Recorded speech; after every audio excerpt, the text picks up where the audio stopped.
All right, welcome back to module number 6. This is step 3 of the Deal Spotter system. We're going to be talking about how to make offers. Once you've generated a lead, you've made sure that the seller interest is there, and you've run your numbers. Now you have an offer price. You know what you need to offer on the property. We're going to talk about in this module how to create that offer. So just like with every module, we need to do our quick disclosure. I'm not a licensed attorney, accountant, financial advisor, broker, agent, or any other licensed individual. I'm just a student just like you. So let's talk about some of the awesome strategies that I've used in my career to create some awesome success in real estate. Now, in our Deal Spotter system, we are on step 3. We've gone through each one of the other steps at length in order to get us to the point where we are making offers. Now, remember that you should be, in each step and through each filter, you should be getting rid of most of your leads. So that's why we need to take massive action in lead generation, because in filter number 1, most of those leads should go away. And then we do a quick analysis and run a mortgage check. Again, at that filter, most of those leads should go away. And that's nice because it creates it creates an opportunity for us as we get further along in the system here, and we're right in the middle of it right now, where we're not doing a whole lot of work on properties that aren't going to pan out in the long run. This process helps us stay safe, as well as helps us be efficient as we're out finding properties. So let's talk about the REPC. The REPC is an acronym for Real Estate Purchase Contract. As far as I know, every state in the U.S. has a pre-approved REPC and other addenda that go along with that REPC. So an addendum, or the plural form is addenda, that is simply an addition to the terms of the REPC. The REPC is written to be a contract. And we're going to talk about some of the terms and different stages of utilizing that REPC. But if there are, and this is very important, you're going to want to remember this, write this down. If there's changes to the contract, you never want to rewrite the REPC. You're going to address those changes in addenda. And the reason for that is if you ever have to go to court over something that happened in a transaction, and you've got 2 or 3 versions of the REPC, then it creates a lot of problems, and it can cause confusion in the case, and that could potentially create a risk for you.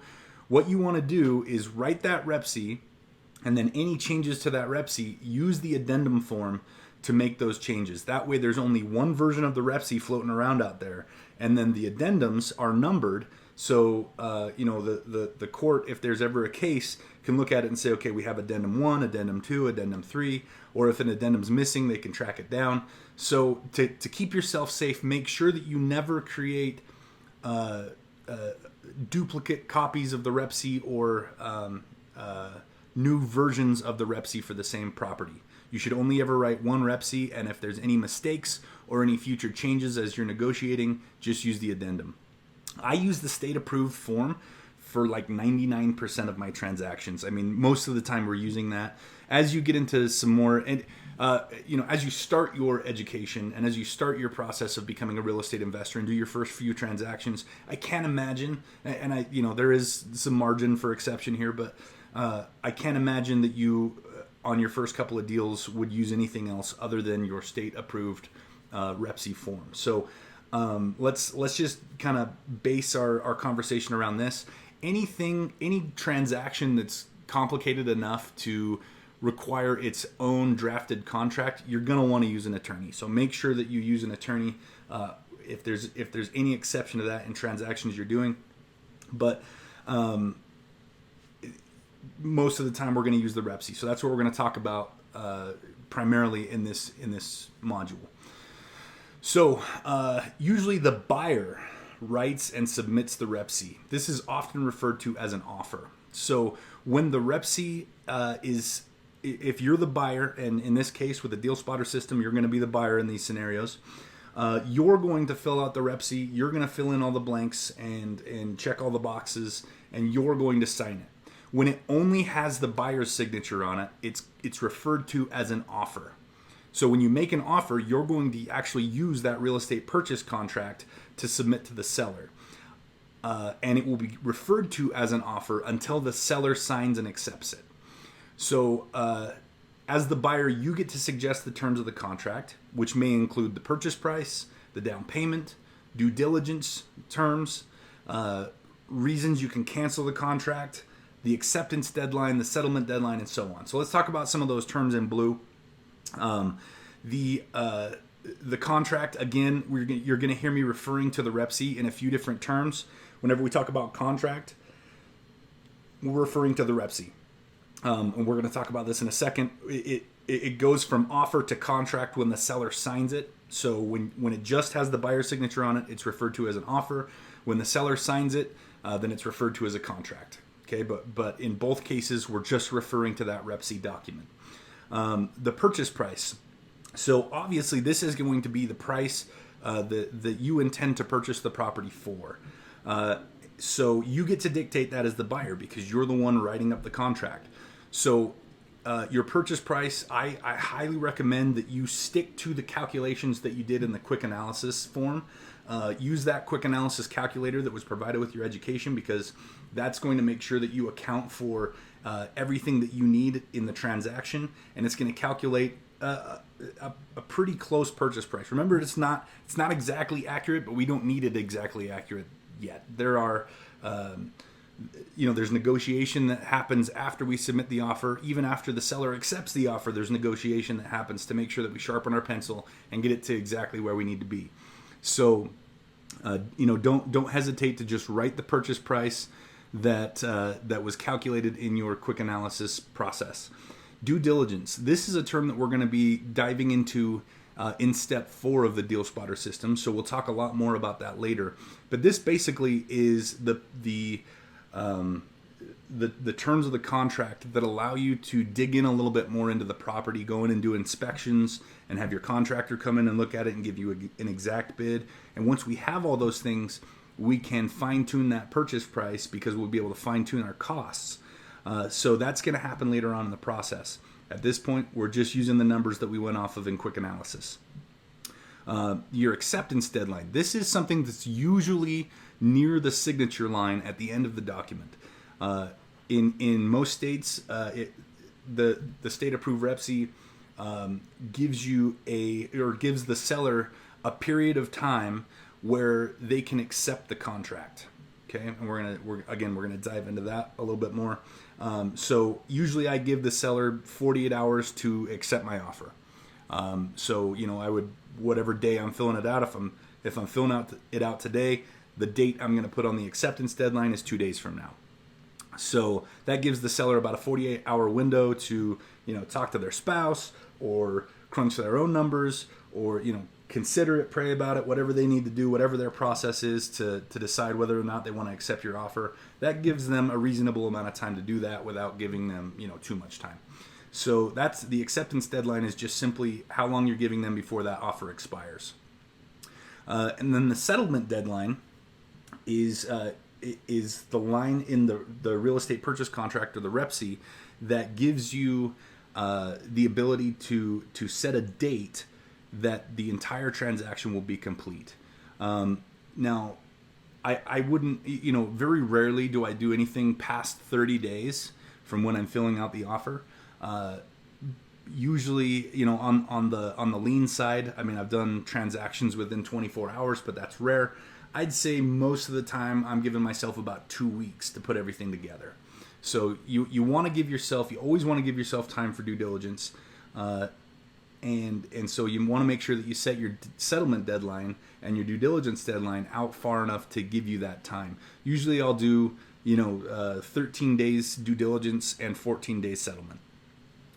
So let's talk about the seller review. Once you've filled out that real estate purchase contract, and by the way, we're going to provide you some forms and some real estate purchase contracts that are just kind of general. I still suggest that you use your state-approved contract because it's going to cause a lot less headache if there's ever contention or a disagreement of any kind that ends up in mediation or in court. So I would default to your state-approved contract. You can find those online. If you just go to your search engine and type in, California real estate purchase contract or Wyoming real estate purchase contract or whatever state you're in, Nevada, type in your state and then real estate purchase contract into your search engine, and usually the PDF version of that contract will pop up, and you can just print it out and start filling it out, or fill it out on your computer, and then email it to the seller, or whatever the case might be. The seller has until the buyer set acceptance deadline to review the offer and take one of the following actions. So if you remember, we talked about the acceptance deadline. That's just the window that we're giving to the seller to accept the contract or accept the offer before it expires. So the seller has one of the following actions to take. Option one is they can accept the offer. Now, usually these are little check boxes next to the seller signature where they can check, I accept, I want to do a counteroffer, or I want to reject. So those are our three options. They can accept it, they can counteroffer, or they can reject it. Let's dive into each one of those and talk about what those mean and what happens after that. So option one is the seller accepts the offer.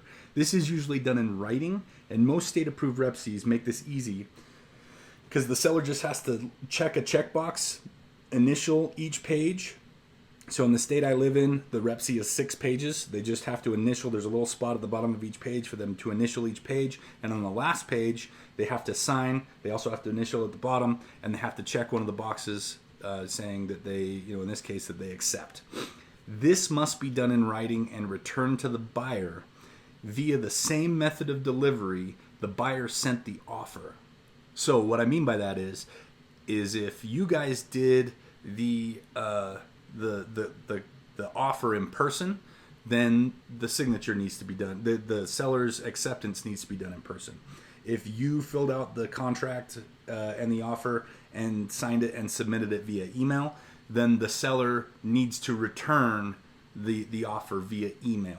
Most state laws around real estate purchase contracts require that you use the same method of delivery for every interaction on the contract and any of its addenda.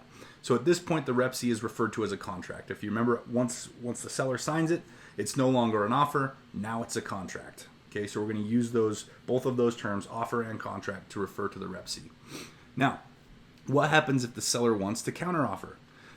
And before we move on to counteroffer, let's talk about acceptance.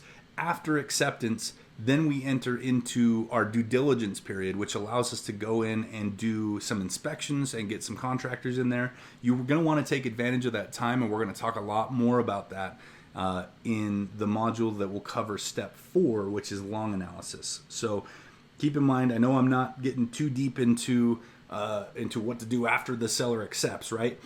A lot of people have a lot of anxiety around this. They think that once they have a contract in place, they have to purchase the property, and that now they're committed to it, and so this causes fear for students, and it causes a lot of students to not go out and make any offers.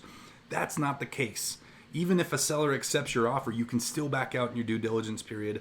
We want you practicing this, so just go out and do it with confidence, knowing that you can fill it out and you can get it accepted, and you can still back out if later on down the road you decide that hey, this property's not what I thought it was. So avoid the temptation to be scared of filling out a REPC and submitting it as an offer.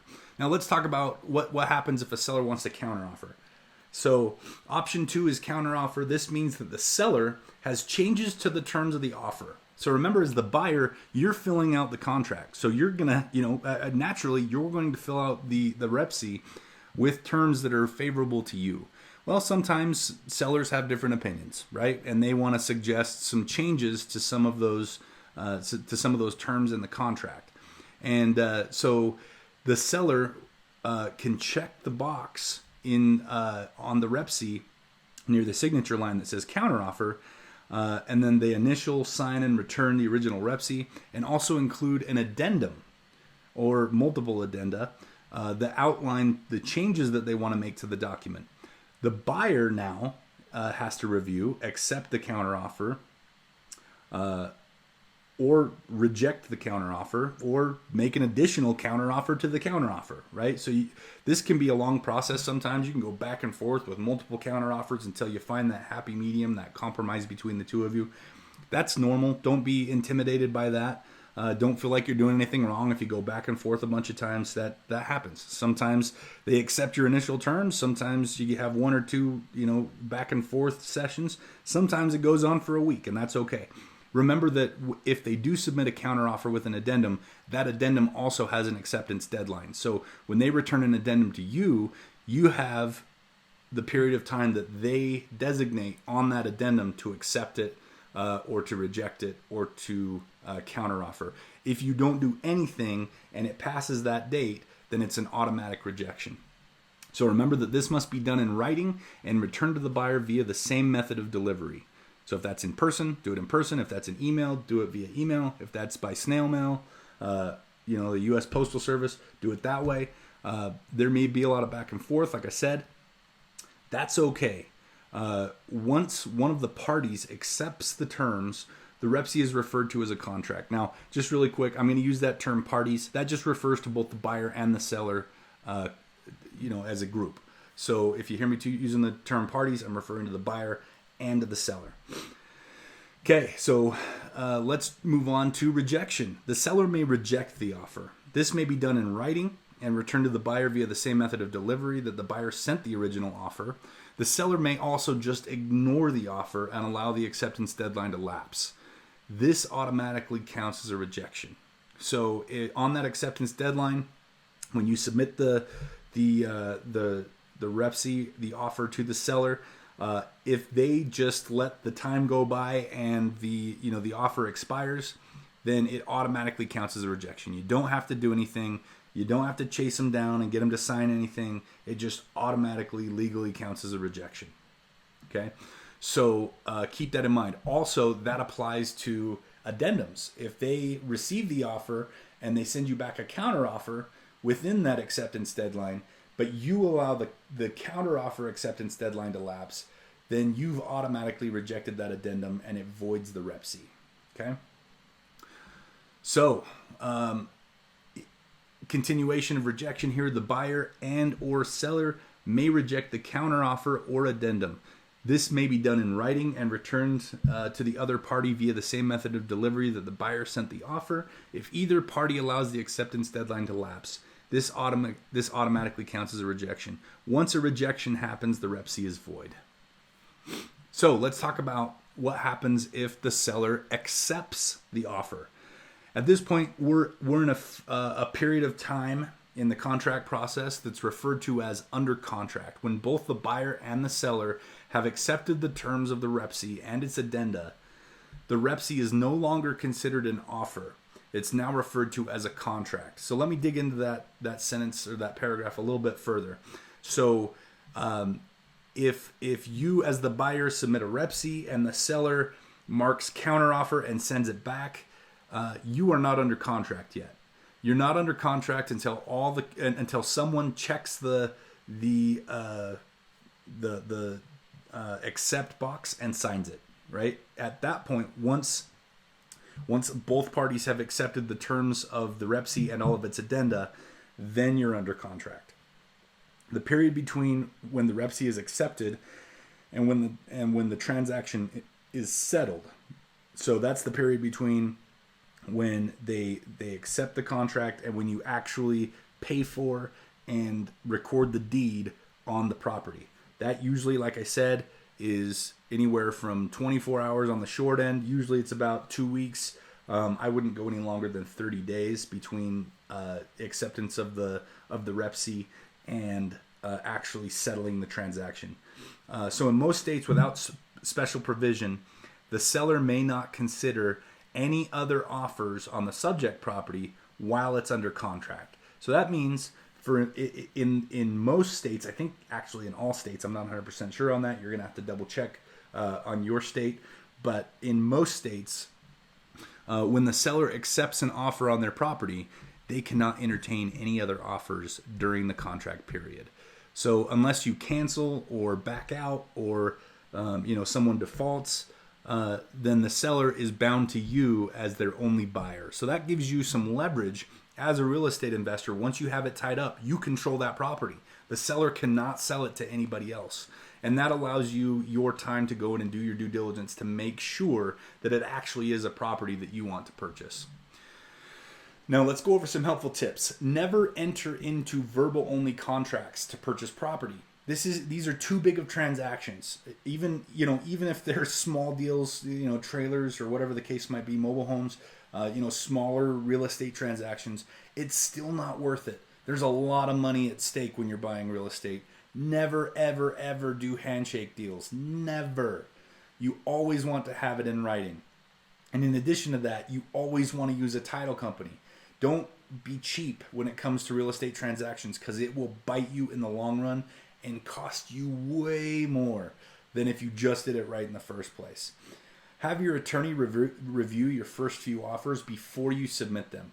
I recommend that you do this until you're comfortable with the offer process. And that's really up to you. That's on a case-by-case basis. If you have any insecurity at all as to whether you filled out the contract right, or that you're not sure that the terms are favorable to you, or any of those things, have your attorney review it. There are still cases, even now, 6 years into my almost 7 years into my real estate investing career, that I still have my attorney review offers occasionally. You will get to a point where you start to feel really confident and you know that these are the terms that you want, and at that point it's up to you. But for the first few, you're not going to feel comfortable because you haven't been doing this a whole lot. So have your attorney review them. Trust me, it's worth that little fee that he's going to charge you for 10 minutes to look over your contract. And it will save you a lot of headache, heartache, and money in the long run. It's the cheapest way to do it. Just do it. Having a thorough understanding of your state's REPSI will give you a negotiation advantage. I can't tell you the number of times that I've been able to use terms in the contract because of how well I know various contracts in various states, various REPSIs in various states, that I've been able to use the terms of the contract to my favor in negotiation. So have a thorough understanding of it. Read through it. I would read it once or twice a day for the next several months, just so you get thoroughly familiar with it. And as you start to read it and read it over and over and over again, you're going to start remembering what sections and on what page and what paragraph certain terms are, and that's going to help you in your negotiation process. Again, this has been gold for me. So just having an understanding of that is going to help you a ton. And then remember that an offer is just the next level of negotiation. It doesn't necessarily mean that you have to buy the property. I do not buy. Remember, we got more filters after this. Some of the ones that we put under contract are not going to make it to all the way to the end. We're not going to purchase some of them. So don't have anxiety around it. We talked about this a second ago. Don't have huge amounts of anxiety around filling out an offer and submitting it. Even if they accept it, it's not committing you 100% to buying that property. It's just a continuation of the conversation. Remember that an offer is just the next level of negotiation. It does not mean that you have to buy the property. Let's talk about agency for a second. So a lot of people think that in order to be a real estate investor, you also have to be a real estate agent, and that is not true. So we're going to talk about real estate agents and how they interact with you as real estate investors. You do not need to hire a real estate agent or a realtor, nor do you need to be an agent to purchase a property for yourself. However, if either party chooses at their discretion to be represented by an agent, they can. Okay? So you can't, you can back out of you can choose not to make an offer on a property if they insist on having an agent. You can choose not to accept an offer if they insist on having an agent. But if you want a property and the other party insists on using an agent and you want to move forward with it, there's nothing that's forcing them to not use an agent. They have that right if they choose to be represented by an agent. Now keep in mind, agents will expect a commission, which is usually paid by the seller. So that's not set in stone. That's just kind of the common practice, is that the seller, because they're the ones that are receiving the money, they pay both sides, the buyer side and the seller side of the commission. So, it doesn't hurt necessarily to have an agent represent you on the buying side. It just may hurt the negotiation a little bit because it's going to be more money out of the seller's pocket. So it may be the difference between a sweet deal and a bad deal for the seller. So keep that in mind. it's going to be some extra cost, and it may hurt the seller's desire to sell you the property because of that extra cost. Sometimes agent involvement may be a point of negotiation. You may not represent someone else in negotiating a transaction without having a real estate agent's license. It's against the law. So what an agent means is that you are representing somebody else and have a fiduciary responsibility to that individual. And in every state in the country, in order to represent someone else in a real estate transaction, you have to be licensed. Okay, so that means you can't if you have another student that you're working with and you guys are teaming up, and they have a deal that they're working on by themselves, and they want you to help out with negotiation with the seller, you can't actually communicate with the seller on that person's behalf unless you have a real estate agent's license. It's against the law. So be really careful of that. Also, wholesalers, for those of you who are looking at getting into wholesaling, be really careful of this, because there's a very fine line between wholesaling and agency. With wholesaling, you are finding a property, putting it under contract, and then turning around and finding a buyer for that property and selling your contract to that buyer. But you need to make sure that every side understands that you are a wholesaler and not an agent. Protect yourself by disclosing that you are not an agent, that you are simply a wholesaler, and there may be a little bit of education that goes around that. You cannot market properties like agents do. There's a lot of laws, and unfortunately those laws are set state by state. So it's going to be your responsibility to make sure that you get the information that you need from your state so that you understand the laws around wholesaling. Some states are very strict about it. Some are actually a little more loosey-goosey about it. So, just make sure that you understand wholesaling laws in your state.